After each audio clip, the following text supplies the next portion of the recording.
Buenos días, ¿cómo están? Bienvenidos a una nueva edición de Mining Meeting, el evento del cronista en donde vamos a darle un abordaje integral a los problemas de la minería. Como siempre digo, para nosotros es un gusto darles contenido sobre todas las industrias y esta en particular, que es una de las que tiene más proyección de crecimiento, no solo para el corto plazo, sino puntualmente para el largo plazo. Vamos a conversar ahora con Juan Martín Jovanovic, que es socio de Impuestos Ilegales de KPMG. Juan Martín, bienvenido. Gracias por acompañarnos. Muchas gracias, un gusto, un placer estar acá. Es muy interesante poder tener esta charla contigo porque hoy por hoy la minería creo que tiene otra perspectiva gracias al RIGI, el régimen de incentivos de grandes inversiones, que es un régimen que conoces casi, puedo decir, desde la cuna.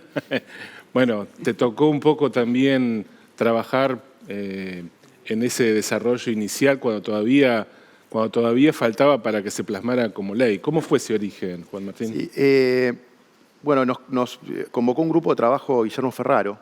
Recordemos que Guillermo fue el ministro de Infraestructura hasta el mes de febrero.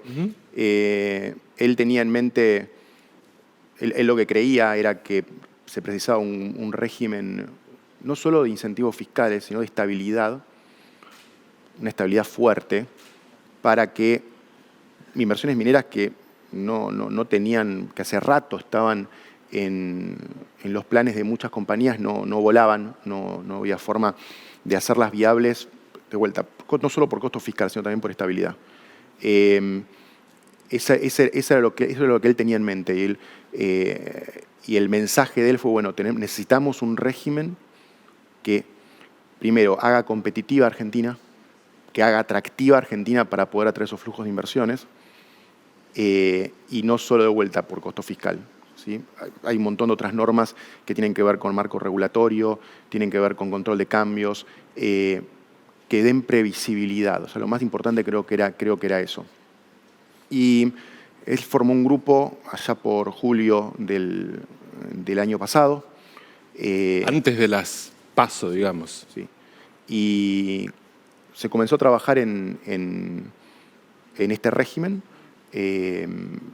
Y creo que, de vuelta, creo que lo que no es solo costo fiscal. O sea, por ejemplo, el costo fiscal sin el RIGI, incluso habían habido algunos trabajos el año pasado y el anterior, daba altísimo, o sea, daba números exorbitantes. ¿Sí? Cuando uno va, acordémonos que las empresas mineras no solo tienen el impacto de impuestos a las ganancias, sino además tienen el impacto de las regalías, el impacto de derechos de exportación tenía incluso, y el impacto oculto, que es un impuesto en definitiva, que es la obligación de liquidar divisas a tipos de cambio desfavorables, ¿no? Claro. Cuando tiene que liquidar divisas a un tipo de cambio que es sensiblemente más bajo que un tipo de cambio de mercado o tiene un nivel de artificialidad, eso lo que genera es un impuesto más, ¿sí? De alguna manera. Entonces, todos esos costos hacían que muchos proyectos sean realmente inviables. Creo que el RIGI en materia de carga tributaria reduce mucho. Ojo, esto no significa que lo transforme en un régimen que sea de baja carga tributaria. No lo es. O sea, no es un régimen de una baja tributaria razonable.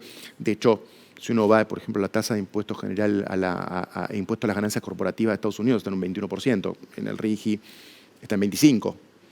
Quizás sí tiene una ventaja interesante con respecto a las retenciones sobre los dividendos a partir del séptimo año, en el cual reduce a 3,5. Creo que ahí es donde está la principal ventaja competitiva, por ejemplo, si lo comparamos con Estados Unidos. Claro. Pero mencionaste algo que no es menor, un plazo, 7 años. 7 años. 7 años de desarrollo de una inversión que tiene que ser superior a los 200 millones de dólares, algo que para el sector minero es un piso fácil de alcanzar. Exacto. Y creo que ahí también lo que es interesante es, bueno, ¿cuál era la idea? ¿No? Porque en definitiva es un régimen especial, no deja de ser un régimen especial. Pero la idea y el fundamento de esto era que son inversiones que sin estos beneficios no van a venir, no son viables, no pueden realizarse.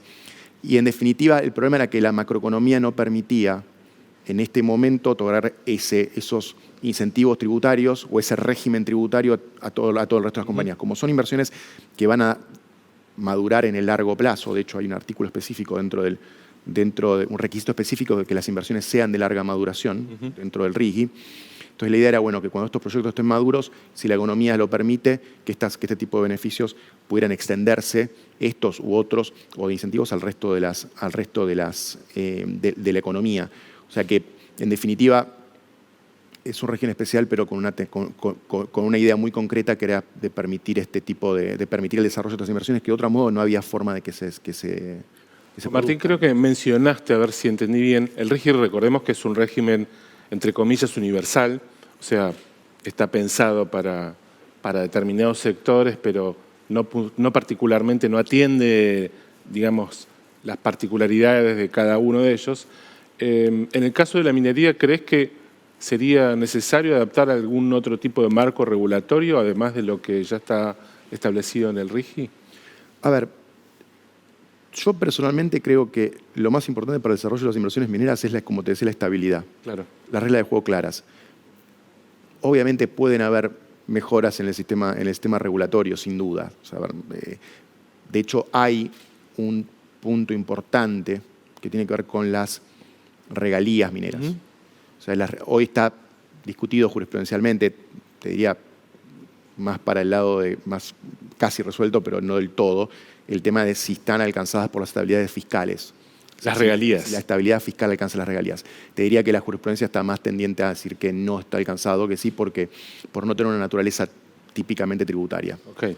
Entonces, tener un régimen de estabilidad para las regalías, hay un tope en una ley federal, ¿sí? De hecho, hay un tope para proyectos viejos y otro tope para proyectos nuevos, pero no necesariamente tiene estabilidad. ¿Sí? Es difícil de que lo puedan, o sea, para que una provincia pueda modificarlo tendría que salirse del régimen, pero puede ocurrir, o puede modificarse esa ley por el Congreso, o sea que no hay una estabilidad como la que tienen los tributos. Entonces, eso, por ejemplo, sí sería algo muy deseable, que incluso en algunos casos hasta las provincias podrían concederlo individualmente, no haría falta necesariamente que sea federal. Y creo que eso sí sería algo regulatorio importante. En el caso de que la provincia adhiera al RIGI nacional, ¿ese límite quedaría alcanzado? O sea, no. No, porque por la naturaleza, tienen autonomía, por su naturaleza federal. No. Las provincias cuando adhieren al RIGI sí quedan obligadas por el RIGI. El problema es la naturaleza tributaria o no de la regalía, y la estabilidad alcanza en principio las cargas de tipo tributario. Entiendo. Entonces, por lo menos no necesariamente, no forzosamente te diría que la interpretación del RIGI es que alcanza a las regalías. Podríamos discutir un rato largo, y eso creo que es lo que las empresas no quieren. ¿Qué pasa con las provincias y el RIGI? Porque de alguna manera esto es decir, bueno, las pone a todas en igualdad de condiciones, pero creo que también algunas tienen como a lo mejor otro interés para atraer inversiones. ¿Hay posibilidades, digamos, están algunas desarrollando como RIGIs provinciales? ¿Qué hay hoy en el horizonte para el sector minero? Yo lo que creo es que hay provincias, entiendo que están interesadas en desarrollar normativa especial, más allá de la adhesión, ¿no? Más allá de la adhesión que ya han hecho, que eso, insisto, es muchísimo, porque tiene un tope a los tributos provinciales, o sea, básicamente pone un tope al 31 de diciembre de los tributos que existían y que no pueden elevarlos. Y no pueden elevarlos no solamente creando nuevos, sino no pueden subir tasas, no pueden subir las alícuotas de los impuestos, con lo cual ya es un beneficio, la adhesión ya es un beneficio importantísimo. Sí, claro. Porque le da la estabilidad de los 30 años incluso. Ahora, insisto, hay otros beneficios que las provincias podrían otorgar para ser más atractivas. De hecho, entiendo que muchas de ellas están trabajando en leyes que van a ser paralelas al RIGI, no necesariamente la ley de adhesión, sino leyes provinciales. Entiendo que hay varias provincias que están trabajando en proyectos interesantes. Yo creo que vamos a tener alguna novedad. ¿Antes del fin de año? Por lo menos que se conozca, tal vez. Por lo menos que empiecen a conocerse, entiendo yo, pero... ¿Qué pasa con la cadena de valor en el sector minero? Porque digo, también una de las expectativas es que la ley favorezca o genere, por decirlo así, un desarrollo de proveedores locales. Hoy eso está percibido, digamos, como parte de esa posibilidad? ¿Es real? Está... Yo entiendo que sí, sí, y muy fuertemente. Te diría que en general este 20% mínimo que exige en compra local, el RIGI, entiendo que en las empresas mineras se excede, pero largamente. Creo que los proyectos mineros, por lo menos los que estamos trabajando nosotros, exceden por mucho el 20%. Eso creo que es prácticamente un no problema. Claro. Es un no problema. Entre los requisitos, cuando llegamos al compre local, es el punto que se pasa más rápido, porque claro, se llega muy fácil a ese. Y al ser una actividad extractiva, digamos, claramente lo que hay es básicamente un alto nivel de ocupación de mano de obra local. Totalmente. Y todo lo que es el desarrollo de servicios mineros. Mineros agregados. Absolutamente. ¿Cómo queda la Argentina en términos competitivos frente a la región a partir del RIGI? Porque siempre miramos, ¿no?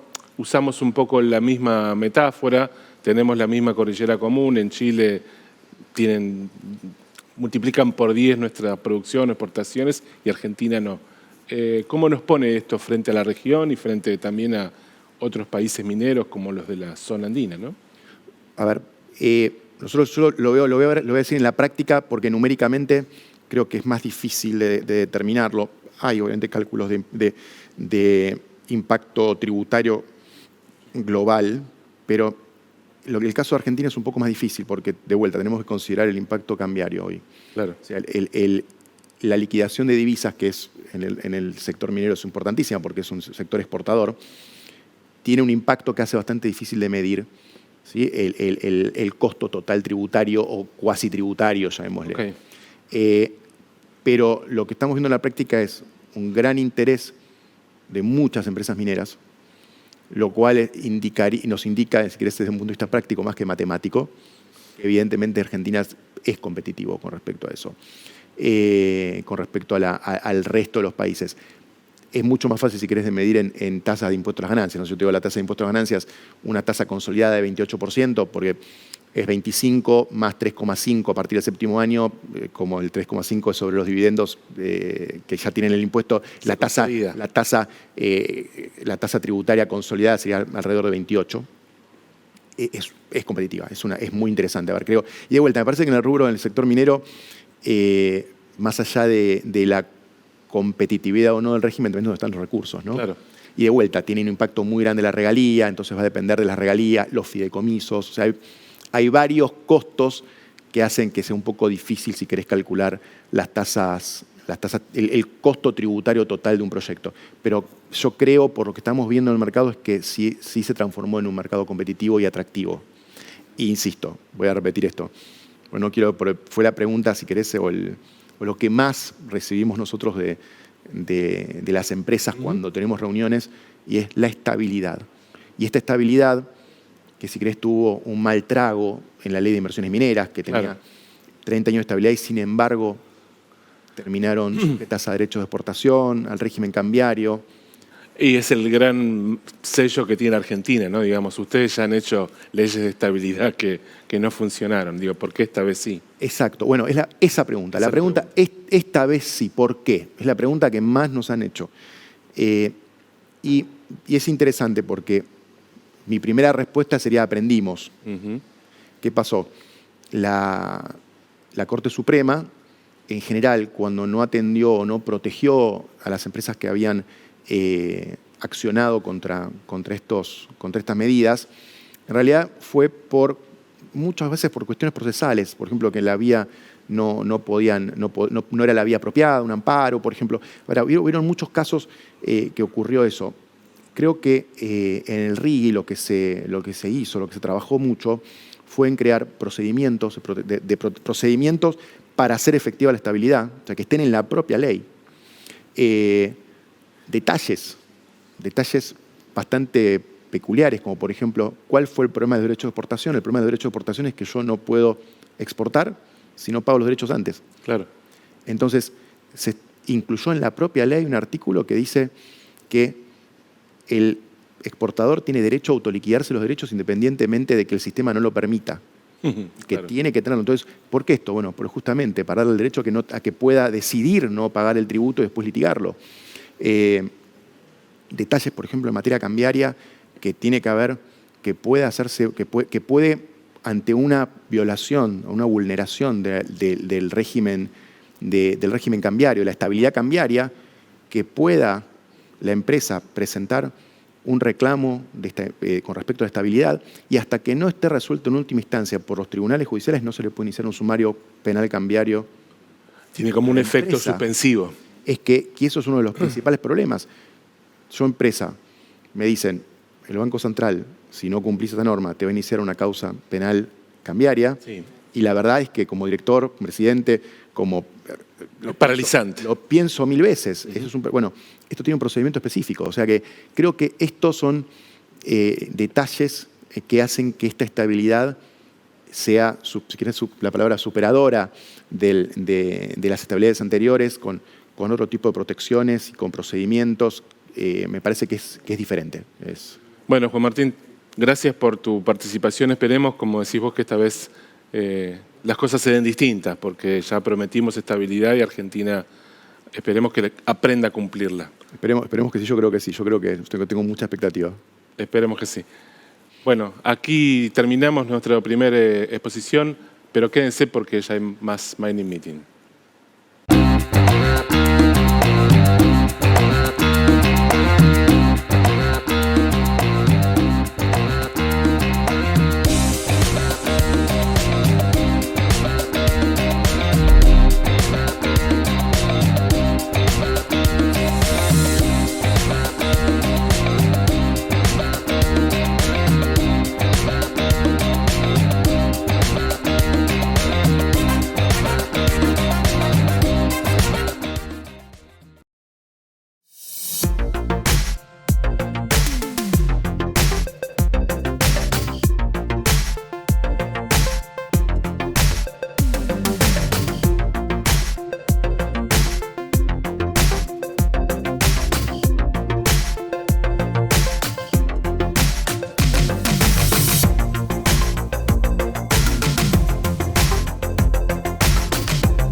Continuamos ahora con la oportunidad de conversar con Marcelo Álvarez, que es gerente de Relaciones Gubernamentales de Veladero.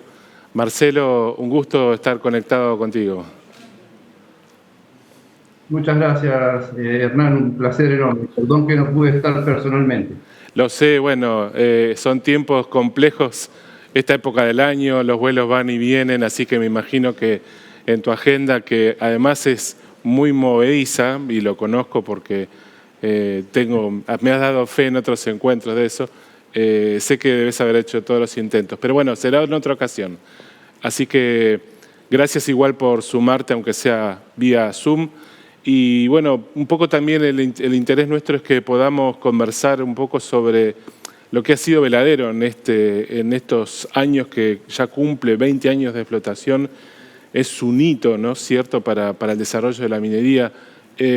¿Cuáles crees que fueron los puntos más salientes de estas 2 décadas y esos hitos como reflejamos que alcanzó en todo su recorrido? Yo creo que el primer hito, Hernán, tiene que ver con que es la primer mina en altura, claro, en Argentina. Y ha sido una mina escuela para muchísimos trabajadores mineros que han pasado por Veladero en estos 20 años y que hoy están muchos prestando servicio en otras minas en distintos países del mundo. Así que yo creo que Veladero ha sido una mina escuela Segundo, porque es una mina hecha por los sanjuaninos principalmente. Veladero tiene el 90% de sus empleados que son sanjuaninos, y más de 300 empresas locales entre la comunidad y de la provincia son parte de Veladero, por lo cual mueve mucho la economía de la provincia. Hoy básicamente Veladero es el 80% de las exportaciones de la provincia. Y tercero, creo que ha sido una mina resiliente, porque ha podido mostrar lo que es la minería en toda su dimensión, incluso también cuando se producen incidentes operacionales que son parte de una actividad compleja, difícil, a 5.000 metros de altura, con un sistema de ingeniería muy fuerte, muy grande, y creo que eso también ha servido para que Veladero sea, digamos, se recupere de malos momentos y haya podido hoy estar donde está, habiendo sido elegido en los últimos años como la mejor operación de Argentina, como la que mejor desarrollo de proveedores está teniendo, con un fideicomiso de infraestructura para la comunidad que va a aportar más de 100 millones de dólares en los próximos años para la infraestructura. Así que yo creo que esa parte de la resiliencia y de la construcción de confianza en los peores momentos ha sido también un hito importante para Veladero, que es importante rescatar, y sobre todo para que todos podamos aprender de lo que se trata la minería y cuidarla mucho más. Además, creo que hoy, con el desarrollo de la infraestructura que tenemos y el desarrollo de la tecnología, yo creo que hoy las condiciones están mejor dadas que hace 20 años para que lo que viene se haga de una mejor manera en términos de calidad, de tecnología, de un montón de condiciones que hoy podemos contar que antes no estaban, ¿no? Marcelo, lo mencionaste en términos de impacto, pero me gustaría que, si pudiéramos precisar cuál ha sido el impacto en términos de empleo, tanto directo e indirecto, porque para la provincia de San Juan y para la región creo que es altísimo, pero digo, me gustaría poderle poner un número. Bien, básicamente, como dije, el 90% de Veladero son personas de San Juan. Nosotros tenemos hoy 3.700 empleados, con un multiplicador por 3, que significa más o menos unos 10.000 empleados en Veladero, entre directos e indirectos. 15% de esos hoy ya son mujeres, y nosotros básicamente pagamos un promedio de 100 millones de dólares al año de salarios que son salarios en blanco, que tienen todas las prestaciones, que tienen además medicina prepaga, la posibilidad de becas para los hijos de los trabajadores. O sea, son salarios que realmente hacen una diferencia importante en la provincia de San Juan. Mencionaste, Marcelo, también la posibilidad de que hoy la tecnología genere, no sé si una expansión nueva, pero digamos, ¿eso podría llegar a impactar en Veladero también mirando hacia adelante? O sea, poder llegar a tener como una posible expansión. De hecho, sí. Nosotros acabamos de anunciar 12 años más de Veladero. 12 años más. Con eso viene 12 años más. 2034 es el anuncio actual. Y con eso viene aparejado una gran cantidad de inversiones que tienen que ver con el uso de la tecnología. En primer lugar, esta expansión nos ha permitido construir una línea eléctrica dedicada para Veladero, que viene desde el viejo proyecto Pascualama, una línea eléctrica ya estaba construida hasta la frontera, y lo que hicimos fue invertir 50 millones de dólares para electrificar Veladero. Eso nos permitió reducir un 35% el consumo de diésel y por lo tanto bajar la huella de carbono, pero con eso también viene aparejado una cantidad de cosas tecnológicas, de proyectos tecnológicos que a partir de la electricidad se pueden generar, como la electrificación de los pits, camiones comandados por joysticks, otro tipo de cambios que estamos haciendo en las plantas de procesos, y como eso también otras tecnologías que estamos usando para la recuperación. Por ejemplo, estamos haciendo pruebas para la eliminación del uso del cianuro, que van muy avanzadas, con nuevos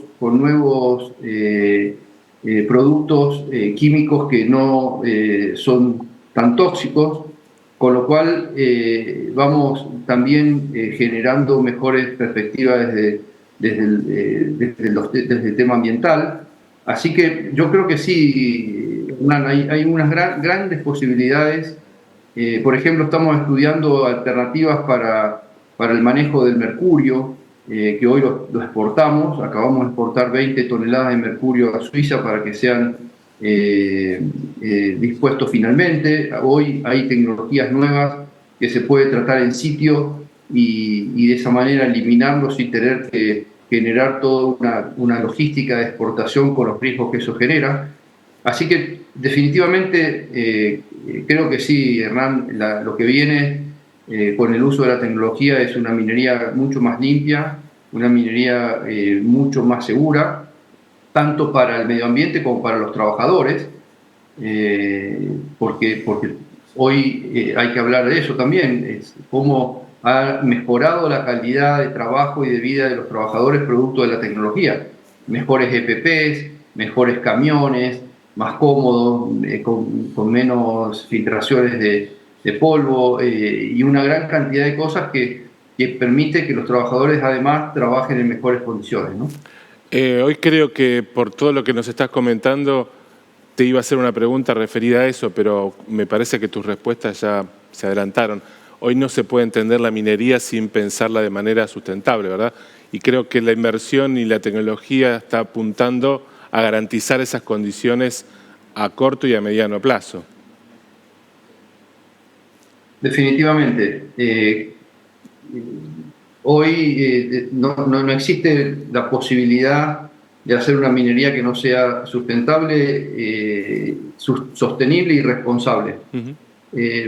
Lo más importante, creo que hoy la tecnología está dando muchas respuestas a la parte de sustentabilidad ambiental y a la sustentabilidad en términos de seguridad, y lo que falta es, para mí, es que el trabajo colaborativo entre el Estado, las empresas y las comunidades puedan planificar mejor a futuro la inversión de lo que deja la minería, para que la podamos pensar al desarrollo de las comunidades de manera intergeneracional. Que después de 20, 30, 50 años de minería, esas comunidades puedan seguir viviendo de otra cosa en base al desarrollo de la infraestructura y de otros negocios que le puedan dar esa sustentabilidad futuro a las comunidades. Porque no es solo la sustentabilidad del negocio, sino pensamos que también tiene que ser sustentable para las comunidades.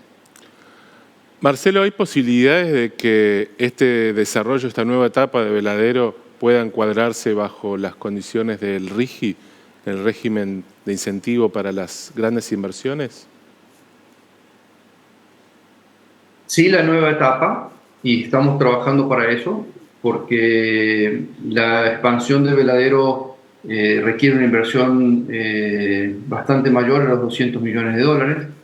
Entonces, en base a eso, y el RIGI lo especifica, que también sirve para proyectos de expansión con ciertas condiciones, y creo que hoy las cumplimos y estamos trabajando en eso para ver si podemos aplicar los próximos 12 años como un proyecto único de expansión a esta alternativa, que yo creo que en esas condiciones eso nos va a permitir seguir explorando, encontrando nuevos targets y llevar a Veladero más allá de los próximos 12 años.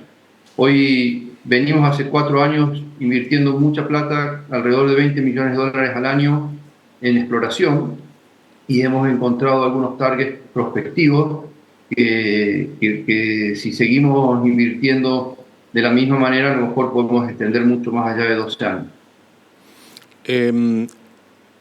Hemos conversado hace unos minutos con uno de los invitados especialistas en impuestos, socio de KPMG en términos de legales impuestos, que nos mencionaba que algunas provincias están buscando dar por encima del RIGI, por decirlo así, alguna otra incentivo o estímulo. ¿Cómo está San Juan en ese terreno? San Juan apoyó el RIGI y está trabajando también en buscar nuevos incentivos, tanto para la cadena de valor como para las empresas. Y yo creo que es positivo porque las provincias tienen la capacidad de competir entre sí para generar mejores condiciones para que la inversión minera a gran escala pueda llegar a sus provincias, y creo que la competitividad es sana.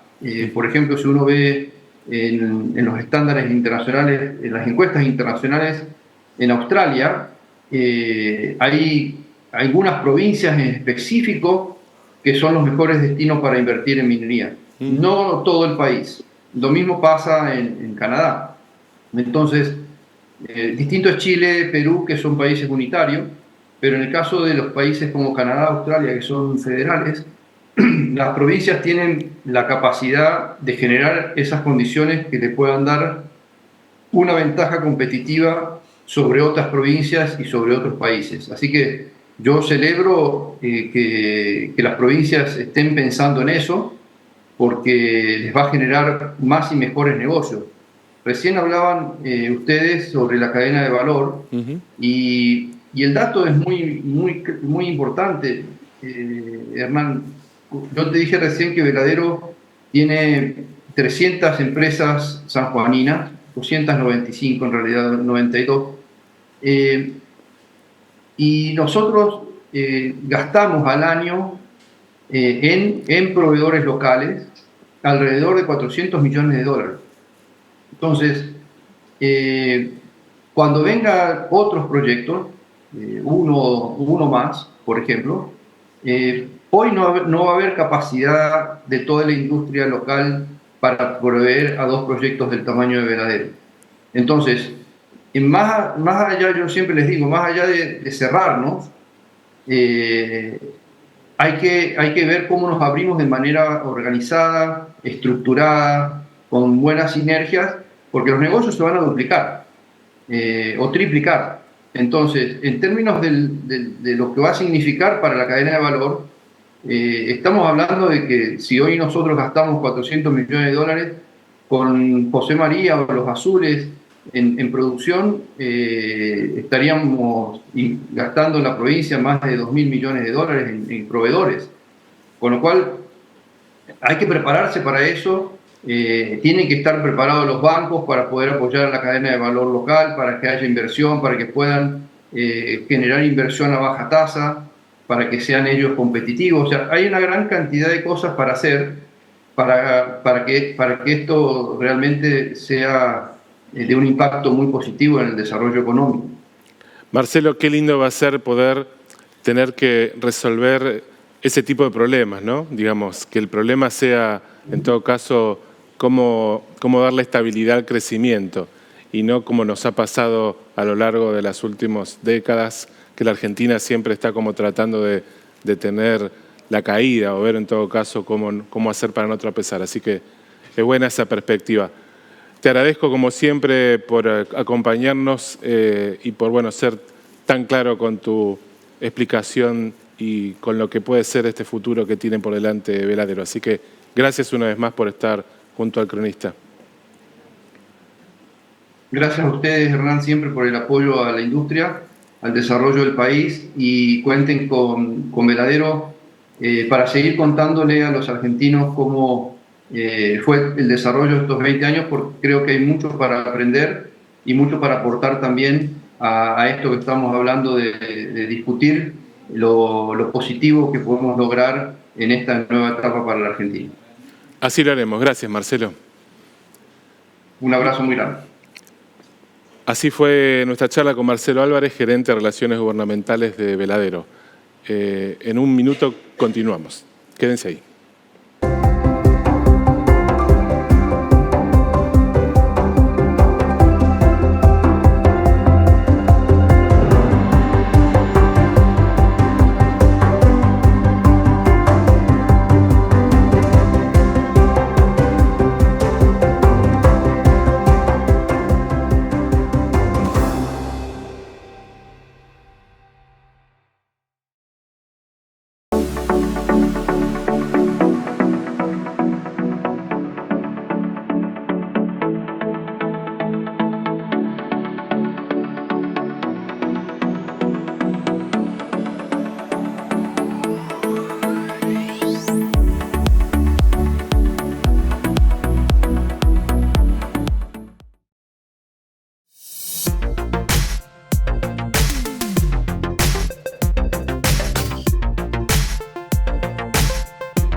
Y seguimos en este Mining Meeting. Yo soy Florencia Lendoiro, soy editora de negocios del Cronista y bueno, hoy tengo el gusto de estar acompañada por Ignacio Celorrio, vicepresidente ejecutivo de Lithium Argentina, una de las accionistas, ¿no?, de la empresa Exar, de una minera con un proyecto muy importante. Ignacio, gracias por venir. Siempre un placer, gracias por invitarme. Contanos un poco primero para situarnos a los que no conocen el proyecto y a Exar, ¿quiénes son los otros accionistas? Sí, Exar es un proyecto que está sobre el Salar de Cauchari en Jujuy, en la zona de Susques, en La Puna. Tiene dos accionistas principales o operativos, por decirlo de alguna manera, que son Ganfeng Lithium, que es una empresa de las más grandes a nivel global en el mercado de litio, y de Lithium Argentina, que es una empresa listada en la Bolsa de Nueva York y Toronto, que originalmente comenzó con lo que se llama una empresa exploradora junior y que tenía el 100% del proyecto, pero en lugar de venderlo fue financiándose, asociándose con empresas de las características de Ganfeng y con eso reunir el capital para construir el proyecto. Tiene un accionista más que GEMSE, la empresa estatal de Jujuy, que tiene el 8,5%, y hoy por hoy si bien estamos en un periodo de puesta en marcha después de una inversión de $1.000 millones para construir el proyecto, ya en la puesta en marcha somos el proyecto de litio más grande de Argentina en producción. La capacidad instalada de esta fase 1 es para 40.000 toneladas de carbonato de litio al año y este año tenemos un indicativo de producción que ya va entre los 20 y 25. Nos falta llegar todavía al nameplate capacity, pero ya con esa producción es suficiente para hacer el proyecto más grande de Argentina. ¿Está en los planes ampliar la producción hasta llegar a ese...? Hoy por hoy el foco de la compañía está en, digamos, llegar a las 40.000, ¿no? Pero el proyecto, la zona donde está y los recursos que tiene es muy grande, es realmente un world class de los más grandes del mundo. Y sí, estamos estudiando la posibilidad de expandir a una segunda etapa. Todavía no está del todo definido, pero está el potencial de llegar hasta un 100% más de capacidad instalada. Pero son cosas que, digamos, hay distintas etapas en la minería y distintas etapas en el litio. hoy por hoy es muy importante hacia el mercado probar de que uno puede producir en costos eficientes y que la inversión de riesgo que se hizo se materializa en producción. O sea, los planes los tenemos, pero no perdemos el foco que tenemos que llegar a esas 40.000 toneladas, ¿no? Desde que inició el proyecto hubo muchos cambios, ¿no? Desde el precio del litio, incluso cambios en el mundo, geopolítica y también cambios domésticos. Sin lugar a dudas, nosotros, como te mencionaba, originalmente éramos los dueños de todo el proyecto, pero no era una compañía con los recursos ni financieros ni técnicos como para poder llevarlo adelante. La primera asociación fue con la chilena Xochimilco. Antes habíamos tenido una opción con POSCO, que tiene otro proyecto en Argentina, y finalmente con Ganfeng. Cuando vino la asociación con Ganfeng, la situación geopolítica no era la misma, no fue algo que hubiese tomado mucha, digamos, todo el mundo lo vio como una compra normal y corriente, como una adquisición normal y corriente del mundo del litio. De hecho, en esa época Tianqi tomó una posición muy importante en SQM también. Exacto. Hoy por hoy, la verdad que la relación entre los socios viene ya de una década y no es, digamos, está ajena de cuestiones geopolíticas. Sí, uno lo tiene que explicar un poco más afuera, ¿no? Claro, seguro, y de otra forma. Perdón, y vos mencionabas, y es cierto, el tema de precios, ¿no? Yo creo que ese es un tema muy importante porque nosotros, cuando estábamos finalizando construcción, ni siquiera empezando ramp up, yo te diría más finalizando construcción, que fue una construcción desafiante por las características del proyecto, hacerlo en un lugar tan remoto de Argentina y en el medio tuvimos la crisis del COVID.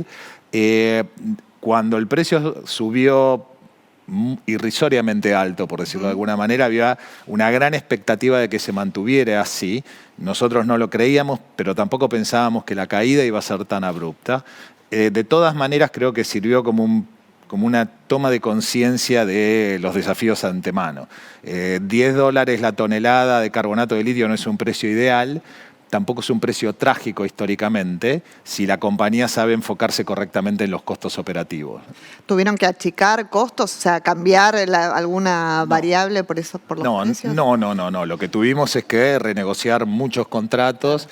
A ver, es una verdad obvia de que cuando tu ganancia empieza a subir, automáticamente tus costos operativos mágicamente empiezan a subir. Claro.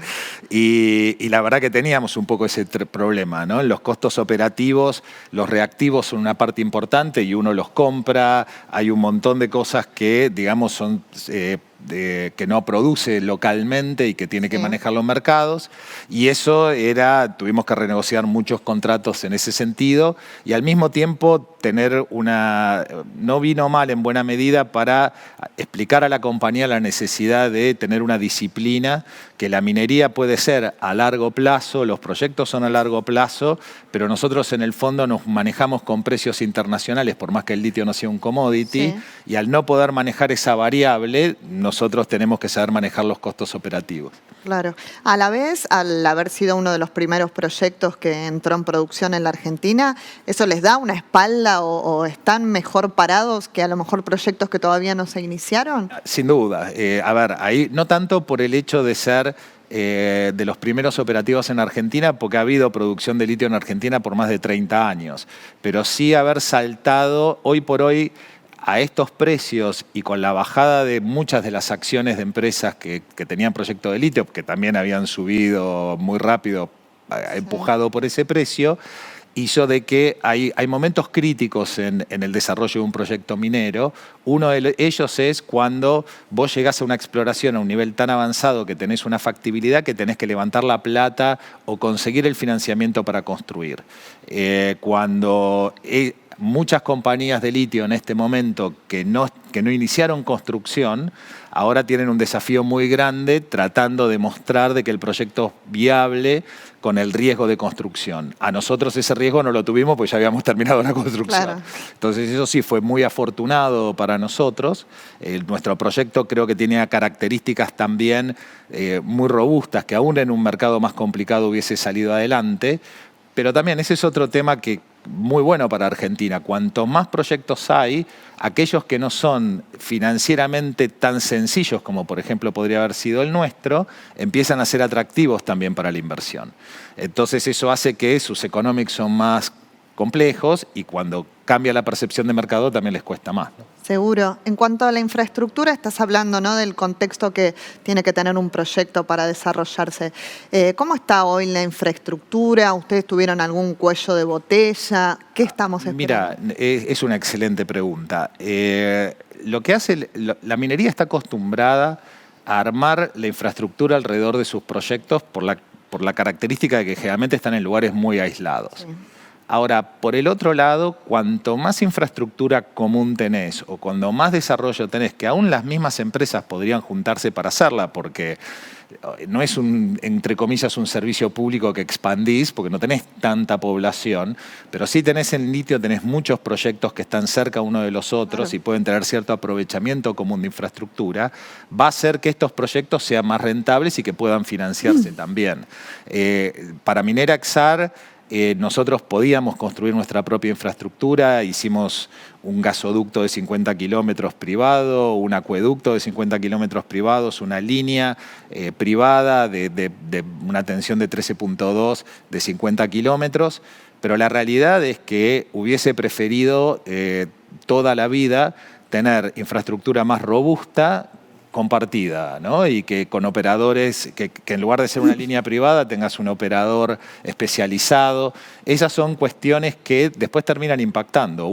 Y esto es una cosa pública, uno de los desafíos que hemos tenido durante la puesta en marcha es la estabilidad. Si bien estamos conectados al MEM, al Sistema Integrado Nacional, el Sistema Argentino de Interconexión, la estabilidad de la línea, sobre todo en épocas de tormenta o en tema de vientos fuertes, es un problema. Una línea más grande quizás sería más segura, ¿no? Claro, y sobre todo los proyectos que están en estos lugares, ¿no?, donde el clima es muy desafiante. Cada proyecto, digamos, no digo que se pueda hacer infraestructura común para todos, y hay distintas formas que tecnológicamente vos podés llevar un proyecto aislado en marcha. Por ejemplo, los que están muy alejados o muy cerca de la frontera con Chile, quizás te conviene hacer un producto intermedio y después reprocesarlo en Güemes, en Salta o en algún otro lugar, como hacen otras compañías.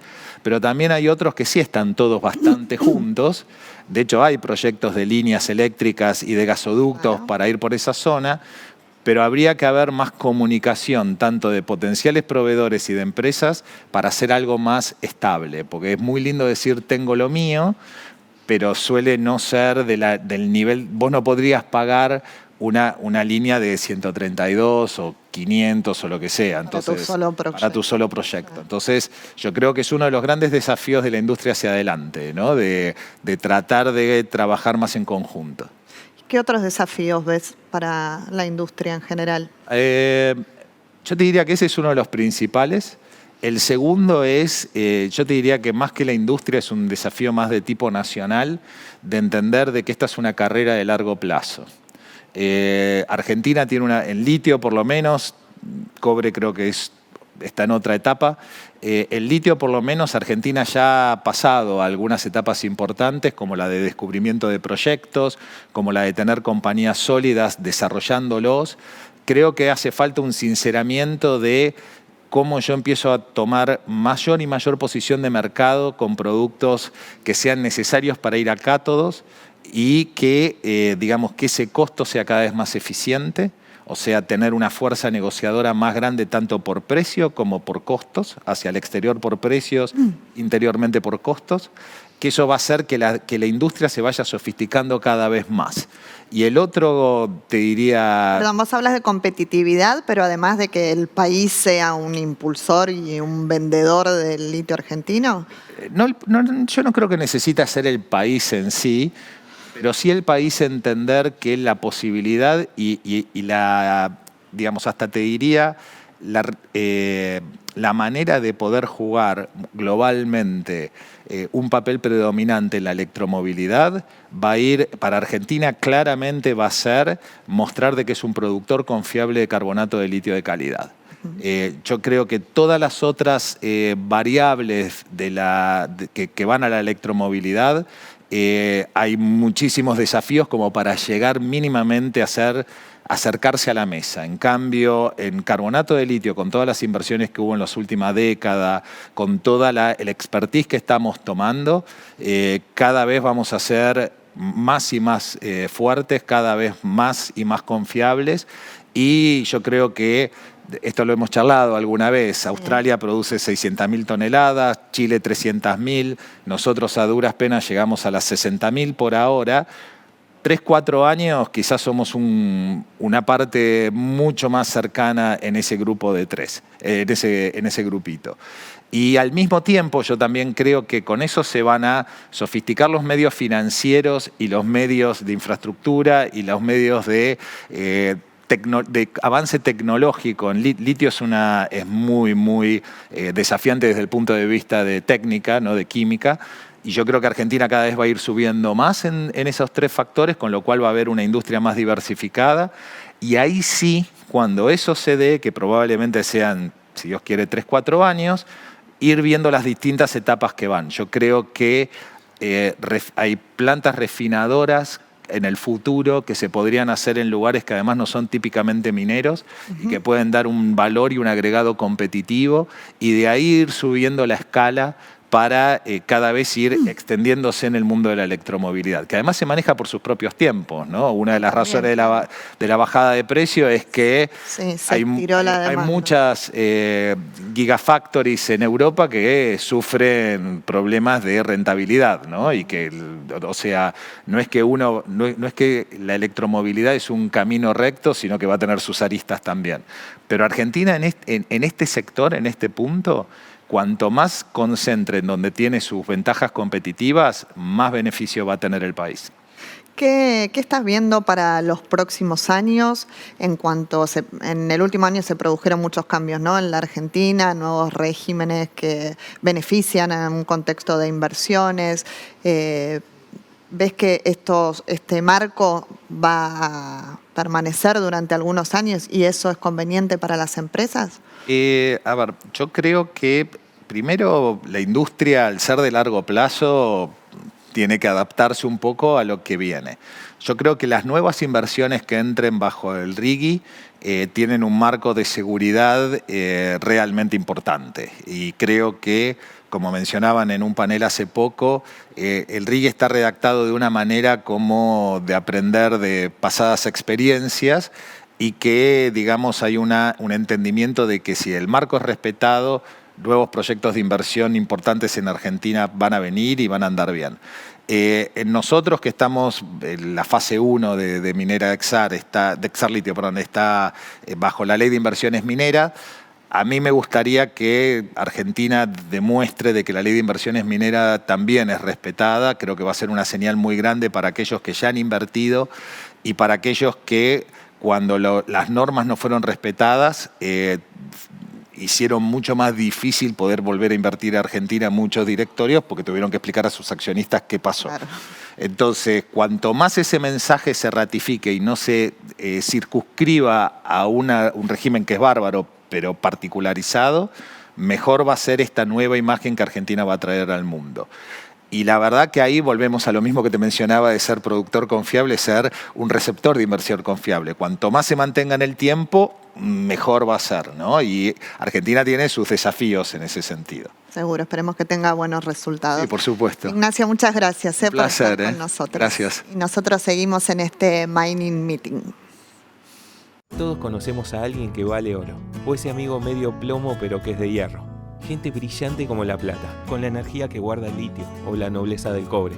No es casualidad que tengan algo en común con la minería. Después de todo, también sería difícil imaginar la vida sin ella. CAEM, Cámara Argentina de Empresas Mineras. Mostramos de qué estamos hechos.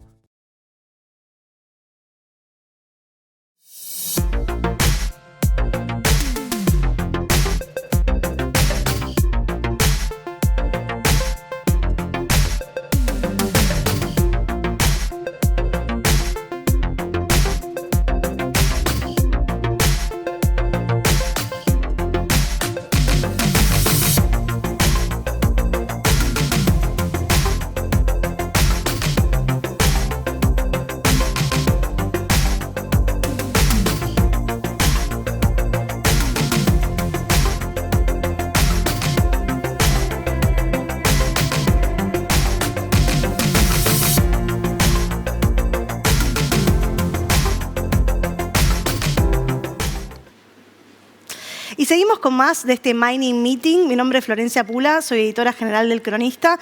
Y en este caso estoy con Bradley Pilsticker, fundador y CEO de UMPC, right? Yes. Vamos a hablar un poquito en inglés ahora y después volvemos a castellano para el final. I'm going to switch to English now. Thank you. Bradley, tell me a bit about yourself, about CEO, and about the project in general in Argentina, and what does the United Mining Projects Corporation do? Okay. I think my current role as CEO of UMPC is a culmination of the years of experience that I've had coming up to now. I started off starting up a transportation company, and then was in commodity trading. I then was in construction, and so the mining company that we've started up now is a culmination of all of that industry experience combined with the geology and the knowledge of some of the people that we have. UMPC is a relatively new company in the mining field, and we've been lucky enough to be at the right place at the right time, meeting the right people, both as far as our employees and help from local officials in the government, in order to be able to purchase a concession in Catamarca, lithium concession. And we are now in the middle of our first drilling campaign. Okay, let's talk a bit about that project in particular. We're talking about investments in Argentina. Tell me about the $550 million investment in Rio Grande, Catamarca. Yeah. So that's our budget for the project, which is taking it through to production. We have it budgeted using a direct lithium extraction process in order to do that, to produce 10,000 tons a year of LCE, of lithium carbonate equivalent. Okay. And what do you think Argentina is special in this regard? What makes it special in order for a company like yours to invest? Argentina, obviously being one of the top 4 countries in the world with supplies, makes it a target. Makes it a target to begin with. I think the time frame when we came in was very advantageous to us, because we had a government that was going out, that was being very accommodating to making sure that we could get the support and help that we needed to do our investment. And the new government that's come in has continued on that line and is doing a lot to make sure that we have the resources and don't get stopped in the bureaucracy of what can happen in a lot of these mining projects. Argentina, with the new RIGI law that they've come out with, is obviously trying to continue that momentum, which I think is great. I think it's very necessary in order to facilitate that type of long-term investment in that amount. We were talking outside before the panel began about lithium prices, right? Yes. And you told me something very interesting about commodity prices outside of China, where most lithium is produced today. Can you tell me a bit about that? I think it would be great for the audience to hear. Sure. I mean, there's a lot of discussions about the lithium prices, about where they're going to stabilize and what is a fair lithium price, both for the business and for the mining business and for the companies. And in order to secure supply, there is an idea that we think makes a lot of sense, to supply lithium outside of just the China suppliers that are producing within China, and obviously the companies that are investing outside of China. And that's producing a benchmark price for lithium that is ex-China, so a non-China produced lithium. What that would do is create essentially a different commodity price that would make the production of lithium more international. It would reduce the reliance on certain markets, and I think a lot of governments would feel a lot more comfortable having a supply of lithium that isn't monopolized by a few countries. Do you think Argentina could benefit from it? I think it would definitely benefit from it. I think the resulting price for lithium would probably be higher than the current market price today. I think that the increase in the royalty fees that the company would get, that the increase in, it would also open up some facilities or some fields that wouldn't be necessarily feasible at today's price, would open them up for further development and further production. So anything that can increase the existing royalties and open up new opportunities, I think would be great for the country. Do you think Argentina is far behind in regards to lithium extraction, in regards to other countries that do the same?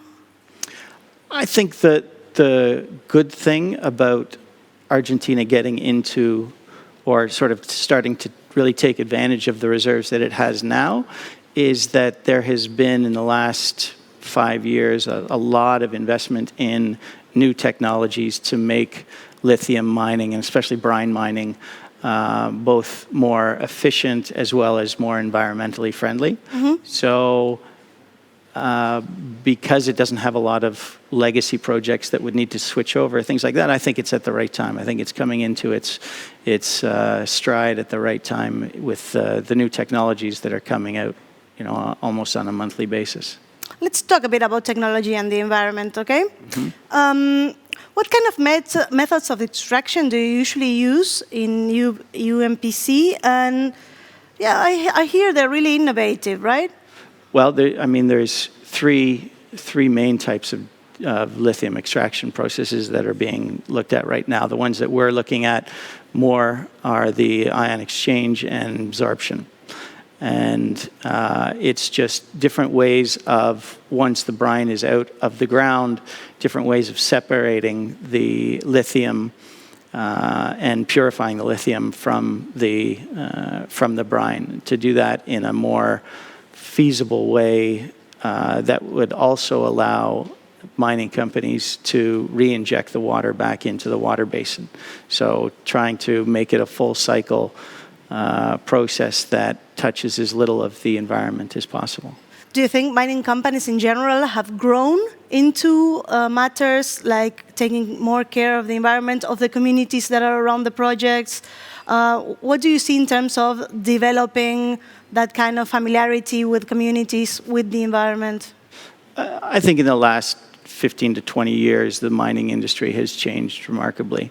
And the idea of a mining operation without the local community being involved and benefiting from it isn't viable today. So the good thing is it brings everybody to the table at an early stage in the process, and it allows everybody to see the progress and to take advantage of it. We've got projects with the communities where we're mining that involve both training for them to become entrepreneurs, to be service providers to us, to education so that they can get different jobs and within the mining field, and it seems to be working well. Okay. I'm wondering about the challenges that lay ahead in Argentina in particular. Of course, we can talk about infrastructure, but maybe there are more. Can you tell me what challenges lay ahead for the country in terms of lithium, of course, lithium extraction? Well, I think any investment, the thing that money likes the best is stability. Okay. And when you can invest in a stable environment where you have a pretty good understanding of what the regulations are going to be and what the taxes are going to be, how you're going to be able to get a return on your investment, that's the key to enabling more players to come into this market. Argentina is going to have that challenge because they are making a lot of changes. The changes are required because of the previous instability in the country would have made it more difficult for a lot of the bigger players to come in. And so, as you mentioned, previously before, what the RIGI law attempts to do is to resolve some of those issues and try to take away some of the questions that we have with regards to the stability of the laws that they're trying to put in place now. Great. And what about infrastructure? I mean, I'm sure in these remote areas in Argentina, there's plenty of things to do. Can you tell me what can we do in order to facilitate investment in those areas? Well, I mean, the more roads that get built and the more infrastructure that goes into these places for mining companies will trickle down to other things from, the local entrepreneurs that are doing services to the environmental tourism. I mean, there are many things that can come from that. The infrastructure that is required that not a lot of the companies can afford themselves is roads and rail and power. And so there is still a requirement for mining companies to get help from the governments in putting in that infrastructure, with the government's understanding that they're not only going to benefit from it through the mining income, but it's going to really help grow the communities around and keep those communities flourishing, or allow them to flourish, I guess. We talked about the RIGI law a couple of minutes ago. I want to ask you, what kind of legislation does Argentina need from a foreign investment perspective in order for mining projects to bloom? Well, again, it's the stability. And so one of the things that the RIGI law does is to try and provide some of that stability in not only creating the framework of taxes and approvals that are going to be required, but also coding them into the law so that they can't be changed when the government changes, because that is the worst thing that can happen. If that happens after the next change in government, then you'll be back to square one of having a country that is unpredictable with its fiscal policies, and that will reduce the number of investors that are able to come to the country. So the things that the RIGI law is trying to do, I think, are really good, and we look forward to being able to take advantage of it. Great. One last question about UMPC and its projects in Argentina for the next couple of years. How do you see the company growing in Argentina? I don't know, in the next 5 years, for example. Yeah, well, we are continually looking for new projects, and we have a number of sites that we have shortlisted that we're in negotiations on. So we hope to have some things to announce within the next few months, but we'll see. We hope to get to a platform where we would have 25,000 tons a year of production. And so within 5 years, we hope to be at that level. Thank you very much for your time. We talked with Bradley Pilsticker, founder and CEO of UMPC. I'm going to switch to Spanish now. Muchas gracias por estar con nosotros, Bradley, y les dejamos con mucho más de este Mining Meeting. Gracias.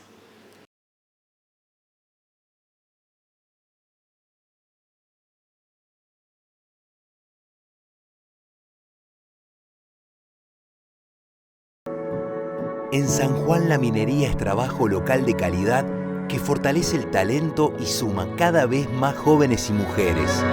Más pymes y emprendedores que crean una cadena de valor en la economía y más oportunidades. Una comunidad que progresa con obras y sueños para una mejor calidad de vida de sus vecinos. Un legado sostenible con el cuidado de las personas y el entorno como valor central. Sigamos construyendo juntos un futuro más brillante. Veladero. una empresa de Barrick y Yandon Gold.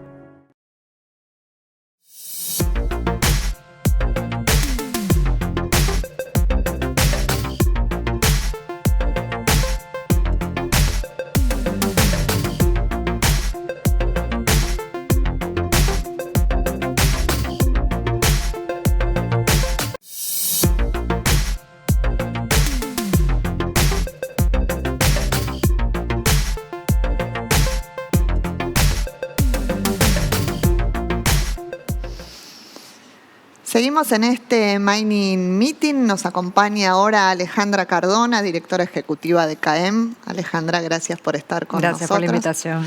CAEM es la cámara que nuclea a los empresarios mineros, a las mineras, a las digamos, empresas, sí. a las empresas que, bueno, hoy tienen todas las miradas encima, ¿no? Por fin. Por fin, exacto. Fue mucho tiempo. Veníamos hablando en los últimos años, ¿no? del sueño de que la Argentina se convierta en un país minero, y vos ves que hay un escenario ya que acerque ese sueño a que sea una realidad. Yo creo que, como decimos, se empiezan a alinear los astros, ¿no? Después de tanto tiempo de un desarrollo minero que fue como espasmódico, que tuvo sus momentos, hoy parece ser que puede ser verdad que todo finalmente avance y cristalice en un verdadero desarrollo en varias jurisdicciones, en varias provincias simultáneamente. Y más que nada por el contexto en el que estamos. Estamos insertos en un mundo que está demandando cada vez más minerales, el cobre y el litio, como los emblemas de la transición energética, iba a decir el camino, pero es la ancha autopista de la digitalización y de la demanda de tecnologías, ¿no? Que también son posibles gracias a la producción minera. Así que, bueno, siendo que Argentina hoy tiene recursos abundantes en litio, en cobre y en otros minerales que también son de interés, creo que puede ser un gran momento para que nuevamente estemos posicionados en el contexto global como un actor protagónico. Ahora, el mapa también, bueno, un poco esto que decías, ¿no? Hoy estamos todos mirando al litio y al cobre, pero mientras tanto la minería se desarrolla para todos, ¿no? Las más tradicionales, incluso hay algunos metales que están volviendo, ¿no? A escucharse, va a haber un proyecto más relacionado con el oro o la plata. ¿Qué peso tienen cada uno de esos? Digo, el litio, el cobre, el oro. Bueno, hoy lo que tenemos en Argentina es la más importante producción que tiene el país, y es lo que se exporta en aproximadamente un 80% de esa composición de exportaciones mineras totales, es oro y plata. Tenemos un proyecto de plata que en los próximos tiempos va a dar algunos anuncios interesantes en el norte del país. El último proyecto de oro en entrar en producción fue en la provincia de Salta, que fue en plena pandemia. Y es un proyecto muy pequeño y no ha habido nuevos desarrollos. Así que creo que de oro vamos a seguir con lo que tenemos, que no es poco, ¿sí? Pero no hay nuevos proyectos, nuevos anuncios de exploración o de nuevos hallazgos sobre eso. El cobre y el litio han tenido un dinamismo muy particular, por lo que dijimos recién, y sobre todo el litio es el que está dando las más frecuentes buenas noticias, y las vamos a seguir teniendo.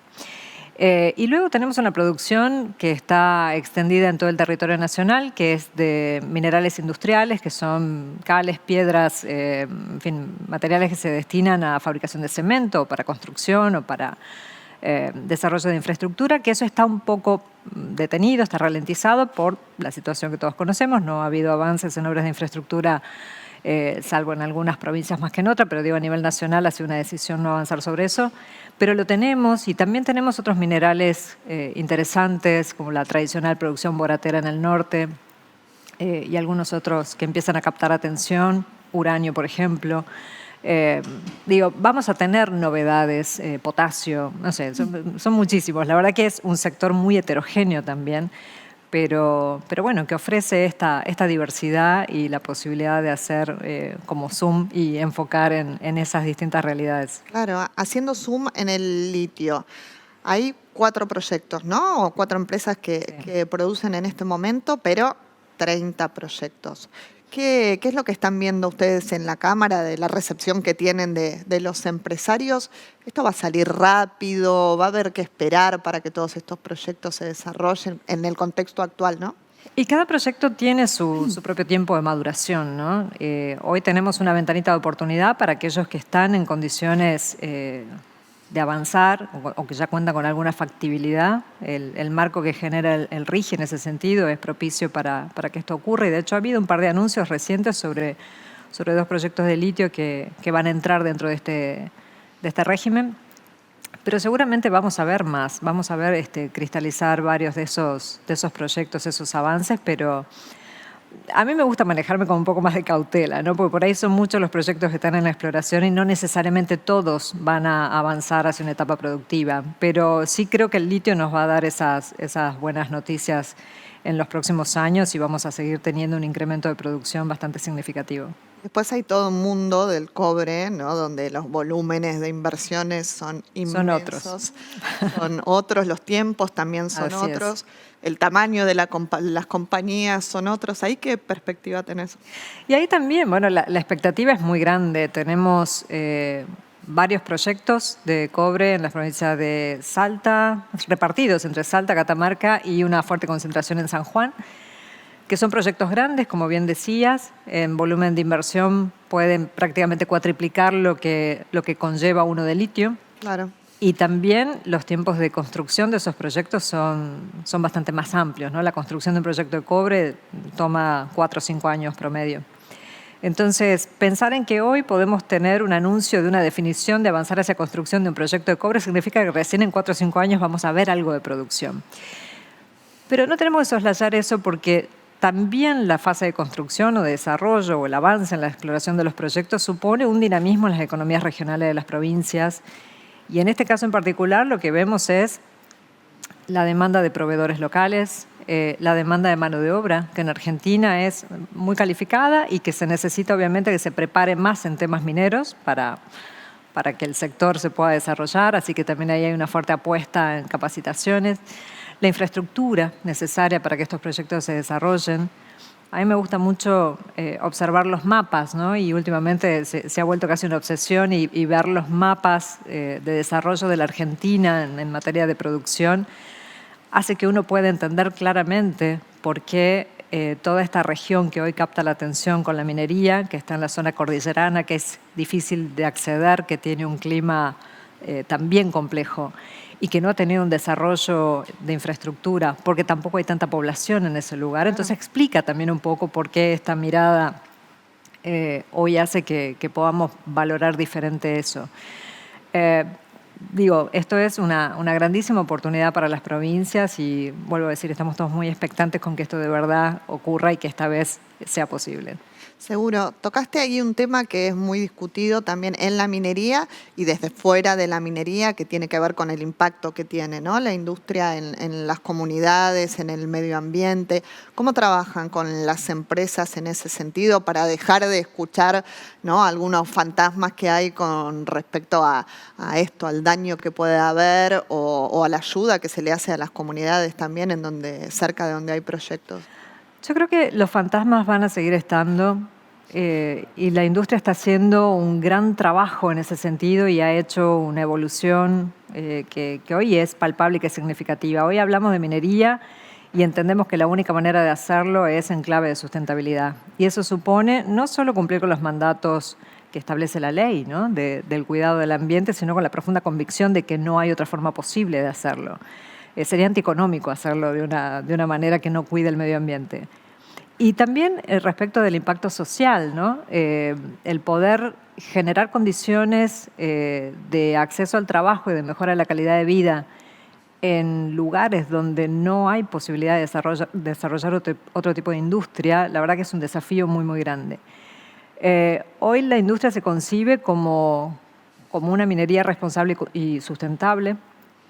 Ha hecho un reconocimiento del pasado que no ha sido tan bueno, o de las experiencias que ha habido en otros países que no han sido buenas, pero lo cierto es que nosotros en Argentina tenemos una industria que es muy moderna, que está muy tecnologizada y que está muy regulada y también atravesada por muchos estándares internacionales. Entonces, creo que gracias a eso y gracias también a este momento particular que estamos viviendo, hoy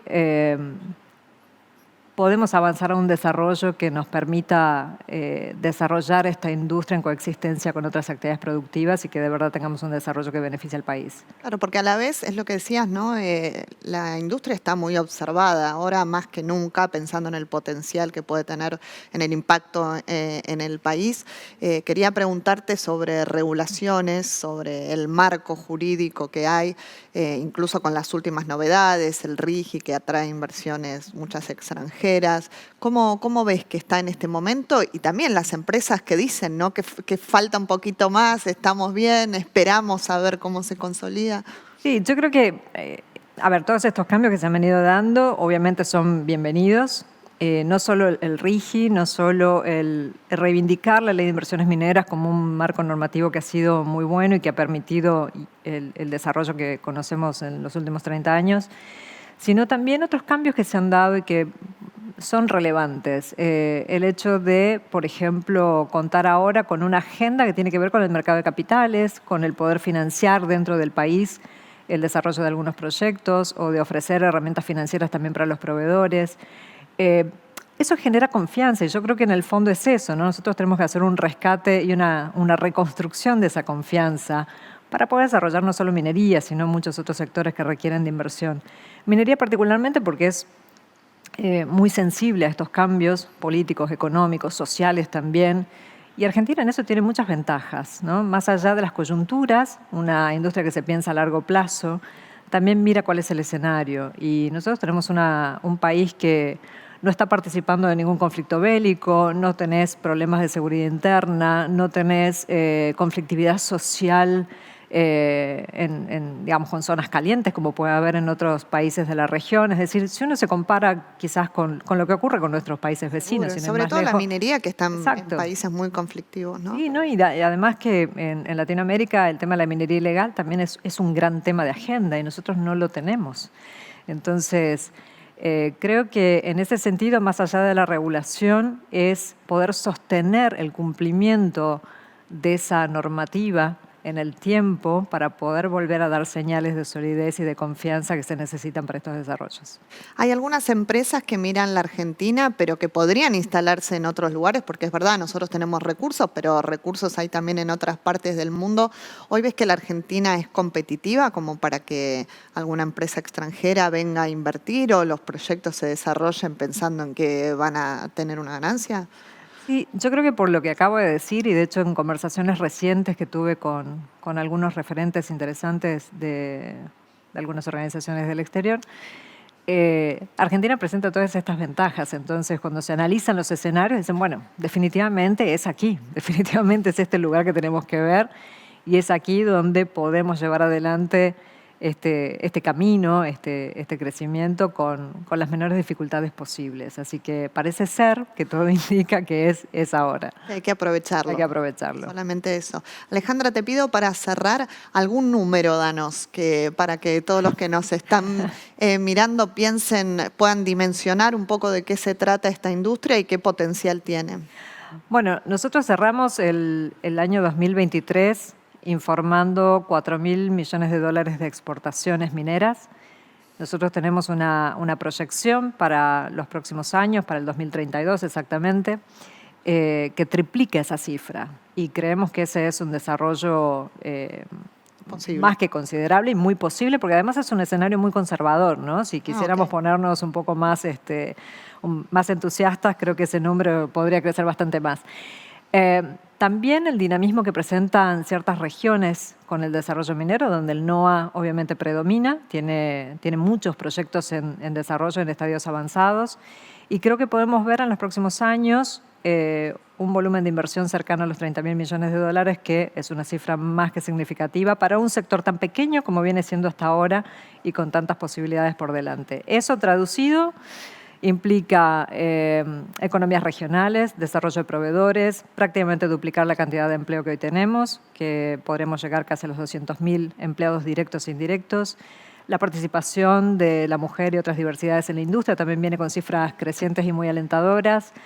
La imagen positiva está también siendo una ayuda enorme en este avance, así que creo que los números son auspiciosos, el escenario también, y están, como dije al inicio, los astros alineados para que esto finalmente ocurra. Muy bien, muchas gracias. Gracias, Alejandra. Florencia. Gracias por haber estado con nosotros y gracias a todos por habernos acompañado en este Mining Meeting.